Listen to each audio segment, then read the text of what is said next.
D dollarisation जैसे जैसे रफ्तार पकड़ेगा, मुझे लग रहा है कि सोना अपने आप रफ्तार पकड़ने लगेगा। सोना चांदी $6000 तो संध्या हो जाता है, करीब करीब 2 लाख रुपए। इस रफ्तार से सेंट्रल बैंक्स खरीद रहे हैं सोने को। चाइना ने लगातार 18 महीने से सोने की खरीद बना रखी है। मुझे तो मालूम है वो क्यों खरीद रहे। लॉन्ग टर्म इन्वेस्टर को बेचैनी नहीं होनी चाहिए। मैंने तो संध्या SIP का नाम भी बदला है।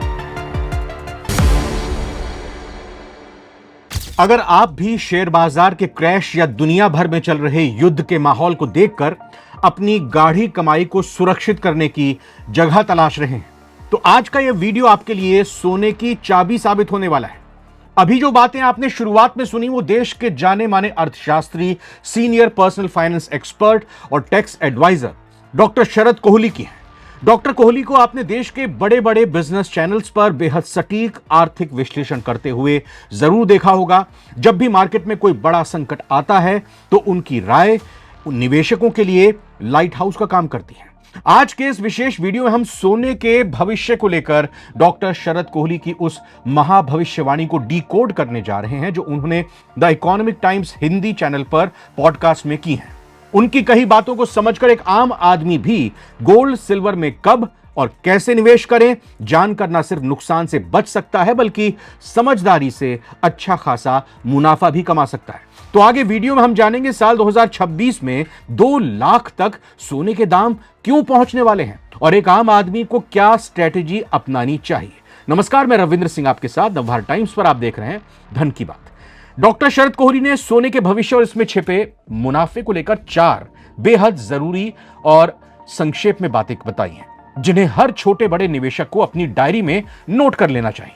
पहला, साल 2026 में इस साल सोना हर कीमत पर 2 लाख प्रति 10 ग्राम का आंकड़ा छूने जा रहा है। आइए सुनते हैं उनको। लॉन्ग टर्म के लिए कोई व्यक्ति थोड़ा थोड़ा लेके और 2 से 5 साल अगर इंतजार कर सकते हैं तो आपको सोना यहाँ से ऊपर जाता नजर मुझे आता है।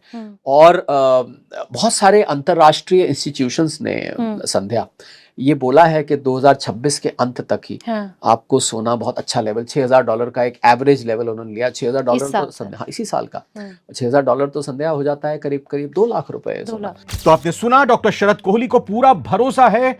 उनका मानना है कि मिडिल ईस्ट में बढ़ते तनाव, ईरान इजराइल के बीच के कूटनीतिक हालात और वैश्विक मंदी के कारण सोने की कीमतों में जो उछाल आ रहा है वो शॉर्ट टर्म नहीं है। आने वाले महीनों में सोना 2 लाख प्रति 10 ग्राम के ऑल टाइम हाई स्तर को छू सकता है। इसीलिए जो लोग सोच रहे हैं कि सोना बहुत महंगा हो गया है वो गलत है। ये तो सिर्फ शुरुआत है। ईटी हिंदी पर इस पॉडकास्ट में शरद कोहली जी ने जो दावा किया है इसके पीछे उन्होंने एक बड़ा राज खोला है और वो है, दूसरे पॉइंट में आपको बताते हैं। उन्होंने कहा है कि दुनिया भर के सेंट्रल बैंक, जैसे भारत में रिजर्व बैंक है, इसी तरह से दुनिया भर के सेंट्रल बैंक सोने में बम्पर खरीदारी कर रहे हैं। पहले उनका बयान सुनते हैं और फिर इसके मायने समझने की कोशिश करते हैं। इस रफ्तार से सेंट्रल बैंक्स खरीद रहे हैं सोने को। अगर हम रशिया को छोड़ दें, कुछ हद तक तुर्की को छोड़ दें, तो दुनिया के सारे सेंट्रल बैंक्स ने सोना लगातार खरीदना अपना।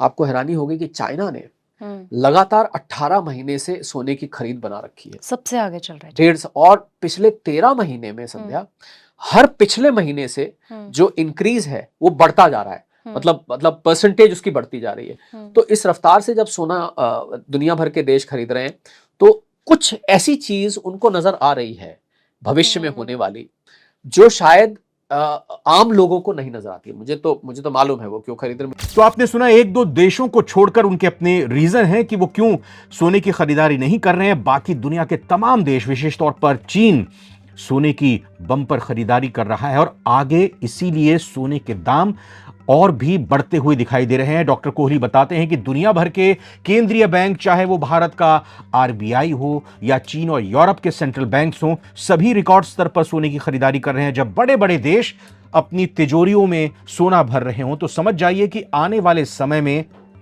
सोने की वैल्यू कितनी ज्यादा बढ़ने वाली है। कहीं ऐसा ना हो कि आपकी ट्रेन छूट जाए, कहीं ऐसा ना हो कि आप पछताएं।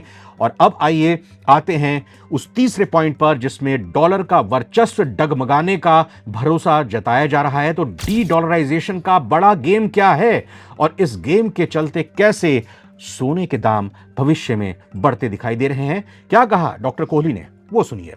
मुझे लग रहा है कि सोना अपने आप रफ्तार पकड़ने लगेगा, सोना चांदी। तो सोने चांदी को निवेशकों को थोड़ा धैर्य रखना चाहिए। सोने के साथ सो जाइए। उसको बहुत जल्द, असल में लोगों को आदत पड़ गई संध्या दिन में 3 बार रेट्स चेक करने की, ऐप खोल कर बार बार देखने की, अरे ये तो नीचे चला गया, अरे ये तो ऐसे चला गया। तो लोगों को मुझे लगा थोड़ी सी बेचैनी सी हो गई है, जबकि लॉन्ग टर्म इन्वेस्टर को बेचैनी नहीं होनी चाहिए, क्योंकि लॉन्ग टर्म इन्वेस्टर तो रख के आराम से बैठता है। तो सोने की इस अंधी रैली के पीछे एक और सबसे बड़ा कारण है डी डॉलराइजेशन। दुनिया के देशों का जब अभी अमेरिकी डॉलर पर से भरोसा कम हो रहा है, चीन समेत कई देश अपनी मुद्रा में ये कहें कि एक्सचेंज कर रहे हैं, इंटरचेंज करते हुए अपनी मुद्रा का इस्तेमाल करके खरीदारी और बिक्री कर रहे हैं। देश अब कई व्यापार के लिए डॉलर के बजाय सोने को भी एक सुरक्षित एसेट मान रहे हैं। डॉलर जैसे जैसे कमजोर होगा, सोने के दाम वैसे वैसे ही और भी मजबूत होंगे, रॉकेट की रफ्तार से और ऊपर भागेंगे। यानी कई देश अंतर्राष्ट्रीय व्यापार में अमेरिकी डॉलर पर अपनी डिपेंडेंसी कम करना चाहते हैं। ऐसे माहौल में सोना एक वैकल्पिक सुरक्षित संपत्ति के रूप में उभर रहा है, जिससे इसकी मांग और कीमतें दोनों बढ़ना निश्चित है। आप ये भी समझ सकते हैं कि ब्रिक्स में जब भी डी डॉलराइजेशन का जिक्र होता है तो ट्रंप किस तरह से उनकी तैयारियां चढ़ जाती हैं। और अब आइए सबसे जरूरी सवाल पर, क्या करना चाहिए आपको? तो इसका भी डॉक्टर शरद कोहली ने एकदम सटीक, सीधा, सपाट जवाब दिया है। धैर्य और इंतजार, जी हां, पेशेंस एंड वेट। सुनिए, सोने पर खरीदारी को लेकर डॉक्टर शरद का गोल्डन रूल क्या कहता है। जिसने निवेश करके बड़ा पैसा बनाया है, उसने लंबे वक्त में बनाया है। उसने छोटे वक्त में तो ट्रेडिंग होती है, वो आप शॉर्ट टर्म के लिए आ रहे हैं, पैसा बना भी सकते हैं, और अगर पैसा बनाएंगे भी ना आप, तो आप कम पैसा बनाएंगे। तो ज्यादा पैसा बनाने के लिए तो आपको लंबे वक्त तक, तो I think the future of gold and silver is very bright and people should have patience. और थोड़ा थोड़ा करके एसआईपी के माध्यम से, एसआईपी जरूरी नहीं म्यूचुअल फंड्स वाली, और मैंने तो संध्या एसआईपी का नाम भी बदला है। तो आम निवेशक, आम इन्वेस्टर और सोने चांदी में जरूरत के हिसाब से खरीदारी करने वाले व्यक्ति को कैसे नुकसान से बचना है, कैसे मोटा मुनाफा कमाना है, आपने सुना। ये सबसे महत्वपूर्ण उनका बयान जो इस ईटी हिंदी के पॉडकास्ट में उन्होंने कही कि भाई एक आम आदमी इस मौके का फायदा कैसे उठा सकता है। डॉक्टर कोहली की सलाह बिल्कुल साफ है। सोने को एक ट्रेडर की तौर पर, मतलब एक तरह से कहें कि आप एक व्यापारी के तौर पर ना देखें, बल्कि एक दादी नानी की तरह जो उनकी कही गई बातें हैं, लॉन्ग टर्म इन्वेस्टर बनकर देखें।